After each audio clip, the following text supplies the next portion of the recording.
এজন্য আমরা মহান তাবারক ওয়া তাআলার দরবারে কালিমাতুশ শুকরিয়া আদায় করি, আলহামদুলিল্লাহ।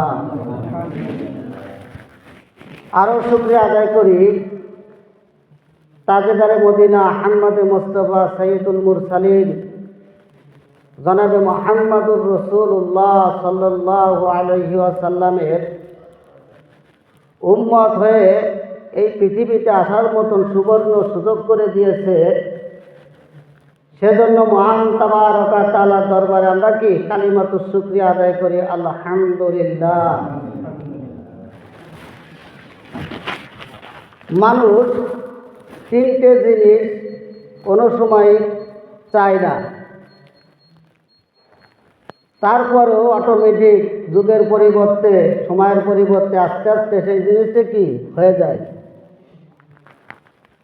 মানুষ কোনোদিন চায় না যে সে অসুস্থ থাকুক, সুস্থ থাকুক, খাক না খাক, টাকা করি পয়সা করি বাড়ি ঘর থাকুক আর না থাকুক, মানুষ কি সুস্থ থাকুক এটাই মানুষ চায়। আর এই সুস্থতা হচ্ছে কি সবচেয়ে বড় নিয়ামত। আর মানুষ বুড়ো হতে চায় না, সবাই জোন হতে চায় যে আমি যতদিন কি স্মার্ট থাকতে পারি। এজন্য মানুষ কি ডায়েট কন্ট্রোল করে, খানা দানা কমাই দেয়, যেভাবে আমার শরীরটা কি ভালো থাকে। এই চেষ্টা সবাই করে। আর 3 নম্বর হচ্ছে মানুষ কি মৃত্যুবরণ করতে চায় না, যে আমি মরে যাব এটা চায় না। যদি সে মনে করে যে মানুষ তো মৃত্যুশীল মরিয়ে যাবো, তো হাসপাতালেরও দরকার হয় না, ডাক্তার কবিরাজেরও দরকার হয় না, মানুষ কি বেঁচে থাকতে চায়। কিন্তু তারপরেও কি মানুষ কি বাঁচতে পারে না। সময় যখন হয়ে যায়, কুল্লু নাফসিন যায়িকাতুল মউত, মৌতের স্বাদ তার গ্রহণ করতেই হবে।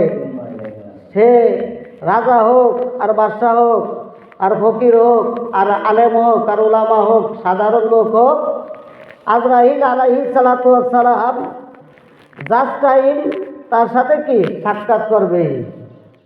লা ইস্তাখিরুনা সাআতাও ওয়া লা ইস্তাকদিমুন। বান্দারে, তোমার সময় যখন হয়ে যাবে, তুমি হাজারো যদি মৃত্যুকে কামনা করো, তোমার কাছে কি আজরাইল যাবে না। আর যখন তোমার সময় হয়ে যাবে, তখন তুমি 1 সেকেন্ডও দুনিয়ায় থাকতে পারবা না। এজন্য আমাদের সর্বোচ্চ কথা হচ্ছে, আমরা পৃথিবীর জমিনে যখন এসেছি 60 বছর 70 বছর 80 বছর ঊর্ধ্বে 100 বছর ঘুরাইয়া আমাদের এই দুনিয়ার থেকে কি আমাদের লয়ে যাবে। সবচেয়ে পরিতাপের বিষয় হচ্ছে, আপনার সময় আছে, আপনি ইবাদত বন্দেগী করেন, কারণ আপনি মারা গেলে আপনার জন্য যে আর একজন দোয়া করবে, আপনার জন্য যে আর একজন নাজাতের জন্য কামনা করবে, এই চিন্তা ভাবনা আপনি করেন না। কারণ আপনার পূর্বপুরুষ যারা আছে, আমার দাদার নাম রায়ন শিকদার, তার বাপের নাম কি, তার বাপের নাম কি, এই পর্যন্ত কি সেবাবদ্ধ, এরপরে আর আমি জানি না। এখন আমি আপনি যে পৃথিবীর একজন সবল মানুষ ছিলাম, আমার পরজন্মে যারা আস্তে আস্তে আস্তে আস্তে যুগের পরিবর্তে আমি যে একটা মানুষ এই পৃথিবীর জমিনে ছিলাম, অনেকে জানবেও না, জানবে আমার রক্তের যে যারা, তারাও জানবে না। এই জন্য শেখ সাদি বলছেন যে তোমার যখন সময় আছে, তোমার ইবাদত তুমি করো। যে তোমার জন্য যে আর একজন দোয়া করবে, সেটা 2-3 জন্ম পর্যন্ত সেটা হইতে পারে। যেরকমের আমার বাপ মারা গেলে আমি দোয়া করতে পারি, আমার ছেলে মেয়ে করতে পারে, তারপরে আস্তে আস্তে আস্তে আস্তে আস্তে কি তুমি যে পৃথিবীর একজন মানুষ ছিলা, এটি এই সমাজে জানবে না। এই জন্য সময় থাকতে আমরা কি আমরা পরকালের যে সঞ্চয়, এটা আমরা কি করে যাই। ছেলে দেখেন, মেয়ে দেখেন, আত্মীয় স্বজন যেই দেখেন, মৃত্যু হওয়ার সঙ্গে সঙ্গে তারা আপনার সাথে যাবে না। একদিন 2 দিন কান্নাকাটি করবে, 2-1 মাস কবরের কাছে যাবে, তারপরে আস্তে আস্তে আস্তে আস্তে কি স্বাভাবিক হয়ে যাইতে হবে। মানুষ যখন মারা যায় তখন বলে যে আরে আমাকে ইতিম হয়ে গেছে, আমরা বলি না? আরে ইতিম তো ওই লোক হয়েছে যে দুনিয়ার থেকে চলে গেল, ওই লোকই সবচেয়ে বড় ইতিম। কারণ দুনিয়ায় চাচা থাকবে, খুড়া থাকবে, মামা থাকবে, আত্মীয় স্বজন থাকবে, পাড়া প্রতিবেশী থাকবে, কিন্তু কবর এমন একটি জগৎ, যে জগতে যদি আপনি ধরা খেয়ে যান, যে জগতে যদি আপনি বিপদে পড়ে যান, আপনার মতন অসহায়, আপনার মতন ইতিম এই পৃথিবীর জমিনে আর হতে পারে না। এই জন্য হাদিস শরীফের ভিতরে এসেছে যে সমুদ্রের ভিতরে, সাগরের ভিতরে যদি কোনো একটা ডিঙ্গি নৌকা সে বুড়ে যায়, তো ওই ডিঙ্গি নৌকা যেরকমের অসহায়, ওই আটলান্টিক মহাসাগরের ভিতর থেকে তার উদ্ধার করা যেরকমের কঠিন, কবর জগৎ এমন একটি জগৎ যে জগতে যদি বিপদে পড়ে যায় উদ্ধার হওয়া খুব মুসিবত। এই জন্য আমাদের অনেকে বলে যে সময় হইলে নামাজ পড়ব, সময় হলে ইবাদত বন্দেগী করব, কত সময় আছে, বৃদ্ধ হব তখন তো আমার নামাজের সময় হবে, আমি তখন রিটায়ার্ডে যাব, কাজকর্ম থাকবে না, তখন আমি নামাজ পড়ব। আমি যে কথা বলতেছি, আমি যে 5 মিনিট দুনিয়ায় থাকবো এই গ্যারান্টি আমি দিতে পারবো না, কেউই দিতে পারবে না। এই জন্য আসার সিরিয়াল আছে, যার কোনো কি সিরিয়াল নাই, যে কোনো মুহূর্তে আল্লাহ রাব্বুল আলামিন আপনাকে ডাক দিতে পারে, আপনি তাকে সাড়া দিয়ে আপনার চলে যেতে হবে। যত বাহানা করেন কোনো বাহানায় কাজ হবে না। এই জন্য তাফসীরের ভিতরে এসেছে যে হযরত সুলাইমান আলাইহিস সালাতু ওয়াস সালামের জামানায়, তখন সুলাইমান আলাইহিস সালাতু ওয়াস সালাম বর্তমান যে জেরুজালেম ফিলিস্তিন, ওখানে উনি বসবাস করত। তা হযরত সুলাইমান আলাইহিস সালাতু ওয়াস সালামের বাবার নাম ছিল দাউদ আলাইহিস সালাতু ওয়াস সালাম। তা সুলাইমান আলাইহিস সালাতু ওয়াস সালামের কথা পৃথিবীতে যত মাখলুকাত আছে, হযরত সুলাইমান আলাইহিস সালাতু ওয়াস সালাম তাদের কি ভাষা বুঝতেন, এবং সুলাইমান আলাইহিস সালাতু ওয়াস সালামের কথাও কি সমস্ত কুল মাখলুকাত বুঝতেন। এমনকি এই যে অদৃশ্য বাতাস আমরা দেখতে পাই না, এখানে অনুভব করতে পারি, এই বাতাস পর্যন্ত কি হযরত সুলাইমান আলাইহিস সালাতু ওয়াস সালামের কি প্রমাণ মেনে চলত। এত পাওয়ারফুল একজন পয়গম্বর ছিলেন হযরত সুলাইমান আলাইহিস সালাতু ওয়াস সালাম। যখন সুলাইমান আলাইহিস সালাতু ওয়াস সালামের আশেপাশে এক লোক ঘুরতেছে, ঘোরার পরে দেখে যে ওনার সামনে ওই জেরুজালেম ফিলিস্তিনের ভিতরে ওই ধরনের কোনো মানুষ ওনার জীবনে উনি দেখিনি, এমন একটা লোক ওনার সামনে উপস্থিত। যখন উপস্থিত হয়েছে তখন ওনার ভিতরে এমন একটা পেরেশানি ঢুকে গেছে যে ওনার ওই গ্যাসটাই ওনার জন্য ভালো লাগতেছে না। উনি ঘরে যায় ওনার শান্তি লাগে না, উনি বাজারে যায় শান্তি লাগে না, মসজিদে যায় শান্তি লাগে না, ছেলে মেয়ের কাছে যায়, ওনার এভরিথিং কোনো জায়গা কি ওনার শান্তি লাগে না। তখন সুলাইমান আলাইহিস সালাতু ওয়াস সালামের কাছে যে বলতেছে, সুলাইমান তোমাকে একটি কথা বলি, তুমি আমার এমন একটি জায়গা পৌঁছে দিতে পারো যেখানে আমি কি নিরিবিলি থাকতে পারি, আমার তো অনেক পেরেশানি লাগতেছে। তখন হযরত সুলাইমান আলাইহিস সালাতু ওয়াস সালাম বাতাসকে অর্ডার দেওয়ার সঙ্গে সঙ্গে বাতাসকে বলতেছে, বাতাস রে এই লোকটাকে এমন একটি নির্জন জায়গা পৌঁছায় দাও যেখানে মানুষের কোনো আনাগোনা নাই, কোনো জীব জানোয়ারের কোনো আনাগোনা নাই, একা নির্জন জায়গায় লোকটা বসবাস করবে, এমন একটি জায়গায় লোকটাকে লয়ে যাও। এখন সুলাইমান আলাইহিস সালাতু ওয়াস সালাম অর্ডার করছে বাতাসে। তখন বহু আগের কথা, তো ভারতবর্ষের ভিতরে একটা জঙ্গল ছিল, তখন ছাইমুনা নামে একটি জঙ্গল, ওই জঙ্গলের ভিতরে ওনারে পৌঁছে গেছে। ওনার কিছু সামানপত্র আছে, খেতা বালিশ আছে, ওখানে তা ওনার যখন থাকতে হবে, বসবাস করতে হবে, ওনার কিছু প্রয়োজনীয় জিনিসপত্র নিয়ে উনি কেবল ওখানে দাঁড়ায় বলতেছে যে আমি পেরেশানির থেকে একটু মুক্ত হলাম, আমি মৃত্যুর থেকে আমি একটু রেহাই পাইলাম। এই সমস্ত বলে যখন গুল্লি দিয়ে যখন একটু বইছে, দেখে ওই ফিলিস্তিনি যে লোকটা ওনার সামনে আসার পরে ওনার এত পেরেশানি, সেই লোকটা ওনার সামনে কি দণ্ডায়মান। ওই লোকটা বলতেছে, তোমার ভাইকে আমি এই হাজার হাজার মাইল দূরে একটু সুশ্রী নিচে ছাড়লাম, একটু নিলিবিলি এখানে বসবাস করবো ভাবছিলাম, কিন্তু এখানেও তুমি ছাড়লা না, তুমি কে, তোমার পরিচয়টা জানতে চাই।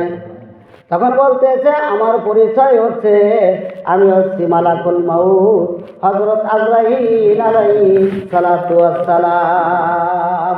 আমার নাম কি? মালাকুল মাউত আজরাইল আলাইহিস সালাতু ওয়াস সালাম। আমি বড় টেনশনে ছিলাম। আল্লাহ তাবারক ওয়া তাআলা বলতেছেন, অমুক রাষ্ট্রের ভিতরে অমুক বিচারার রূহ কিছুক্ষণ পরে কবজ করা হবে। তখন আমি টেনশন করতেছিলাম যে এই লোকটা রুহ তো কবজ হবে অমুক জঙ্গলের ভিতরে, কিন্তু লোকটা দিব্যি জেরুজালেম দিয়ে ঘুরে বেড়াইতেছে, ফিলিস্তিন শহর দিয়ে ঘুরে বেড়াইতেছে, এই 5 মিনিটের ভিতরে ওই জঙ্গলে কিভাবে যাবে? আমি খুব টেনশন ভোগ করতেছিলাম।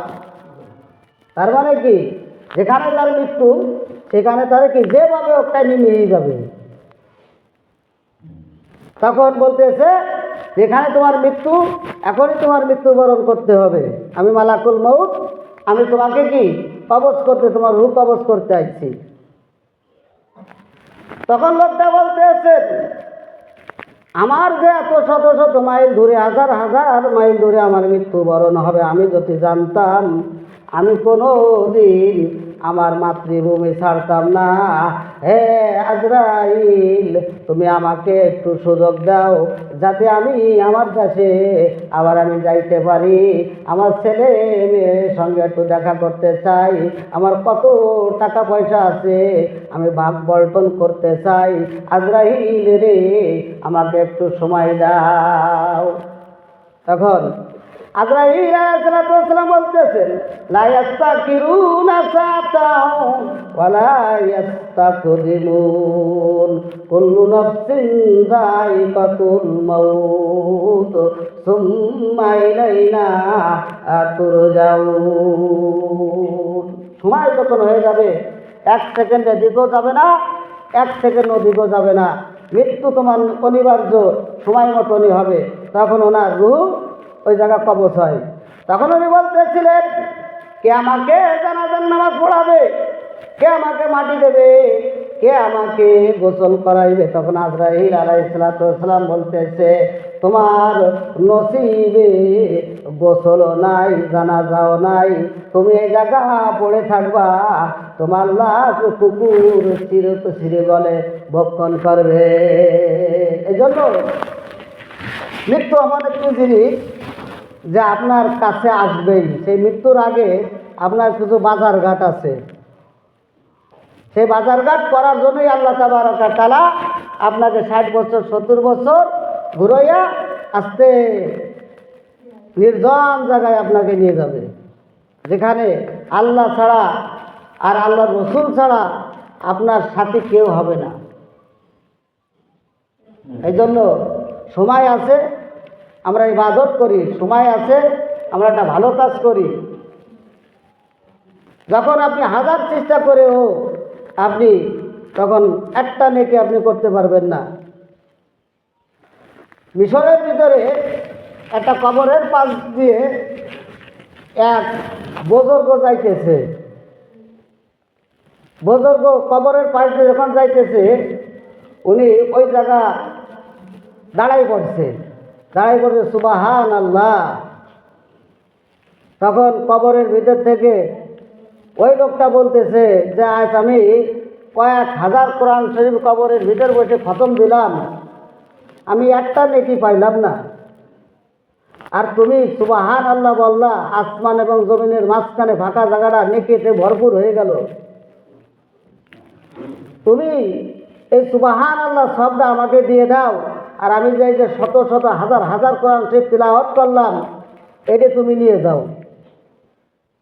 তখন বুজুর্গ জানতে চাইছে যে আমি যে একবার সুবহান আল্লাহ বললাম তাতে এত নেকি হলো, আর তুমি 30 পারা কোরআন শরীফ হাজার হাজার খতম দিলা, সব হলো না কেন? তখন ওই বুজুর্গ বলতেছে, আমার যে নেকির যে মাপকাঠি ছিল দুনিয়ায় ছিল, কিন্তু মৃত্যুর পরে যে মারা যায় তার জন্য কোনো নেকি থাকে না। সে হাজার হাজার বারো যদি জিকির করে, ওই জিকিরের কোনো সব নাই। দুনিয়ার মানুষ যদি কিছু পড়ে, তা যদি বকশিস দেয়, ওই জিনিসটাই আমি পাই। এই জন্য মৃত্যুর পরে যে বেচারা মারা যায়, তার সব কিছু বন্ধ হয়ে যায়। নেকি করার, ভালো কাজ করার, মন্দ কাজ করার কোনো লাইন আর একটা থাকে না। যত দুনিয়ায় তার কোনো ঔরজাত সন্তান আদি সেইভাবে রেখে যাইতে পারে, আর তারা যদি তার জন্য কিছু তেলাওয়াত করে যদি দেয়, সেটি সে পায়। এজন্য হাদিস শরীফের ভিতরে এসেছে যে একজন দিনদার মুত্তাকি লোক, ধার্মিক লোক, একজন হাফেজ, কারি, মৌলানা, পীর মাশায়েখ যদি একেবারে স্পষ্ট হাদিস এবং সহিহ হাদিস, এখানে বড় ভাই আছে অবশ্যই হাদিসটা সে পড়ছে এবং অনেক জায়গায় বলছে, যদি কোনো কবরের পাশ দিয়া কোনো হক্কানি একটা লোক, একটা তালবে আলিম, যে কেবল মাদ্রাসায় যে আলিফ বার সে শিখতেছে, সে হাফেজও না, মৌলানাও না, ওইরকম একটা লোক যদি একটা কবরের পাশ দিয়ে যায়, ওই লোকটার খাতেরে ওনার সম্মানে 40 দিন কবর আযাব মাফ হয়। পাইনি 40 দিন, স্পষ্ট বুখারী শরীফের সহিহ হাদিস। আর যদি ওই লোকটা ওই কবরের তারে সালাম কালাম দেয়, আর যদি কিছু তিলাওয়াত করে, আল্লাহ তাবারক ওয়া তাআলা বলছে, আমার ওই খাস বান্দার ওসিলায় আমি 40 বছর কবর আযাব মাফ রাখি। চারটিখানি কথা না। এই পৃথিবী শাসন করতেছে বর্তমানে আমেরিকার প্রেসিডেন্ট, তার মধ্যে মোড়ল বর্তমানে নাই। সেও যদি কবরের পাশ দেখে যায়, 1 সেকেন্ড কবর আযাব মাফ থাকবে? আর আমার বাড়ি আপনার বাড়ি খাইয়া হাফেজ হইতেছে, মৌলানা হইতেছে, সে খালি কবরের দেখে যাবে। হাদিস আরও আছে, সে চরকি ঘুরাইতে যাবে, তারপরেও তার খাতেরে আল্লাহ তাবারক ওয়া তাআলা 40 দিন কবর আযাব মাফ রাখে। এই জন্য আল্লাহ তাবারক ওয়া তাআলা একজন দিনদার ধার্মিক মানুষদেরকে আল্লাহ তাবারক ওয়া তাআলা এত সম্মান দিয়েছে। আমার আপনার কাছে সম্মান নাই, আমার আপনার কাছে ইজ্জত নাই, কিন্তু ইজ্জত স্বয়ং আল্লাহ তাবারক ওয়া তাআলাই দিয়েছে। দুনিয়ার ইজ্জতের দরকার নাই। এই জন্য আল্লাহ তাবারক ওয়া তাআলা বলতেছে, আল উলামা ওয়ারাসাতুল আম্বিয়া, যে পৃথিবীর জমিনে আমি রসুল থাকবো না, কিন্তু আমার ওয়ারিস এই পৃথিবীর জমিনে তারা প্রায় বাড়িতে বাড়িতে থাকবে। তাদের কাছ থেকে তোমরা কি শিক্ষা গ্রহণ করো।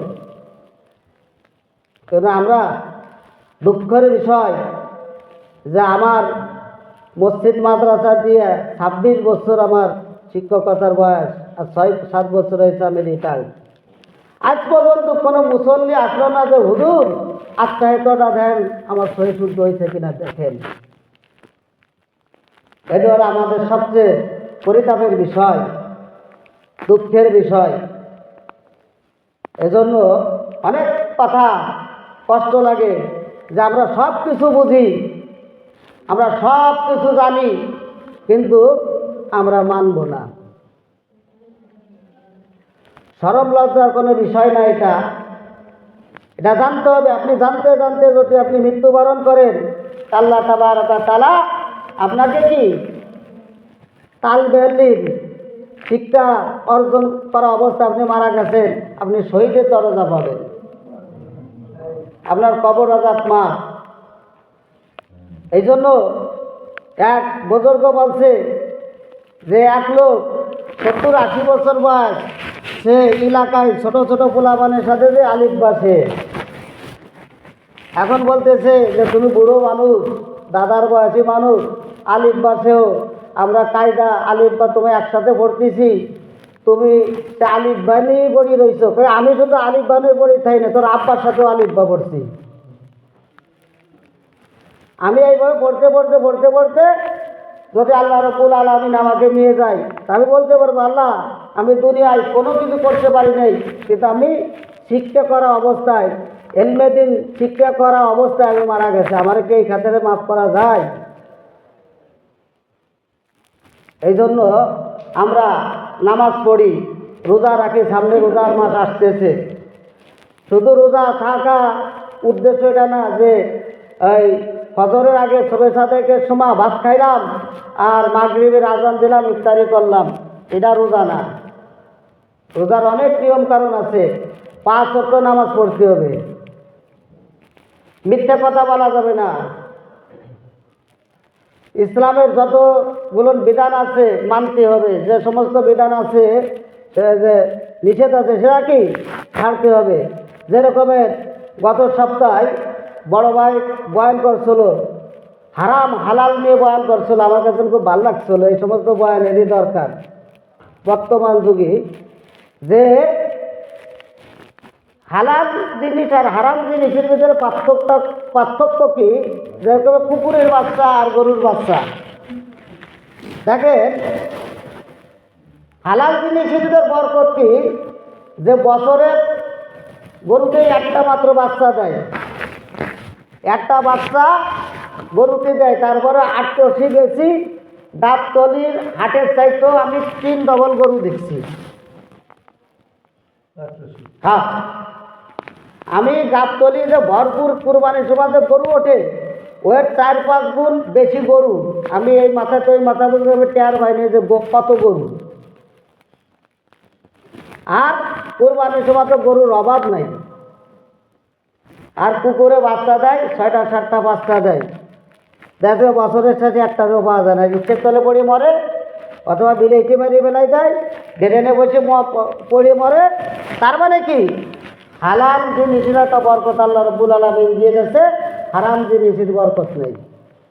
এই জন্য আপনি যদি হালাল জিনিস দিয়ে যদি আপনার একটা খেজুরও যদি আপনি খান, ওরা রব্বুল আলামিনের কাছে অনেক মর্তবা।